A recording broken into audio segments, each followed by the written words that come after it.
ഹേ C S aspirants. So ഇനി അടുത്തുള്ള കുറേ 7-8 ഷോർട്സ് വീഡിയോ എന്ന് പറയുമ്പോഴത്തേക്കും നമ്മൾ കഴിഞ്ഞ ക്ലാസ്സിൽ പറഞ്ഞു നിർത്തിയതുപോലെ ഡയറക്ടേഴ്സിൻ്റെ പല പല ടൈപ്സ് ഓഫ് ഡയറക്ടേഴ്സിനെ എക്സ്പ്ലെയിൻ ചെയ്തിട്ടായിരിക്കും.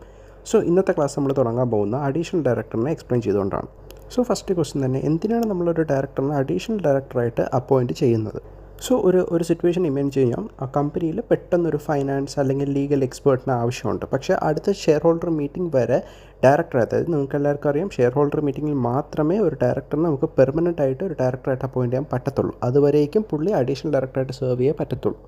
സോ അപ്പോൾ അടുത്ത ഷെയർ ഹോൾഡർ മീറ്റിംഗ് വരെ ഈ കമ്പനിക്ക് വെയിറ്റ് ചെയ്യാൻ നിൽക്കാൻ പറ്റത്തില്ല. സോ എന്ത് ചെയ്യും, പുള്ളീനെ ബോർഡിൻ്റെ പവേഴ്സിൽ, ബോർഡ് ഓഫ് ഡയറക്ടേഴ്സിൻ്റെ പവേഴ്സിൽ ഈ പുതിയ വരാൻ പോകുന്ന ഇൻഡിവിജ്വലിനെ അഡീഷണൽ ഡയറക്ടറായിട്ട് അപ്പോയിൻറ്റ് ചെയ്യും. എന്നിട്ട് എന്തിനാണോ അപ്പോയിൻറ്റ് ചെയ്യുന്നത്, ലീഗൽ ആവശ്യമാണോ ഫൈനാൻസ് ആവശ്യമാണോ അതൊക്കെ അതുപോലെ നടത്താൻ വേണ്ടിയിട്ടായിരിക്കും പുള്ളി അപ്പോയിൻറ്റ് ചെയ്യുന്നത്. പുള്ളിയുടെ വാലിഡിറ്റി എത്ര കാലം വരെ പുള്ളിക്ക് അഡീഷണൽ ഡയറക്ടറായിട്ട് ഇരിക്കാൻ പറ്റുമെന്ന് ചോദിച്ചാൽ അടുത്ത അപ്കമിങ് AGM വരേക്കും അങ്ങനെ അഡീഷണൽ ഡയറക്ടറായിട്ട് തന്നെ പുള്ളിക്ക് കണ്ടിന്യൂ ചെയ്യാം.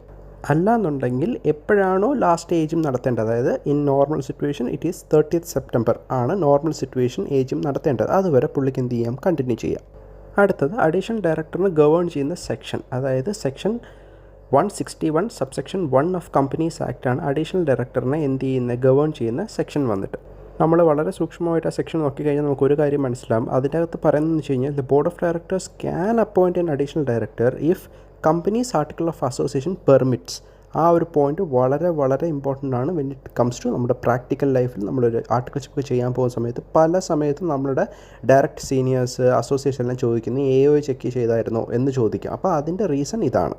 സോ സമ്മറൈസ് ചെയ്ത് പറഞ്ഞാൽ അഡീഷണൽ ഡയറക്ടർ എന്ന് പറഞ്ഞാൽ ഒരു ടെമ്പററി ഡയറക്ടറാണ് ബോർഡ് അപ്പോയിൻറ്റ് ചെയ്യുന്നത് കമ്പനിയുടെ ഇമ്മീഡിയറ്റ് ആവശ്യങ്ങൾ നിറവേറ്റാൻ വേണ്ടിയിട്ടാണ്. എപ്പം വരെ ഷെയർ ഹോൾഡേഴ്സിന് ഒരു ഓപ്പർച്യൂണിറ്റി കിട്ടുന്നത് വരെ ഡിസൈഡ് ചെയ്യാൻ വേണ്ടിയിട്ട്. Hope you guys have clarified this topic. Thank you so much, CS aspirants.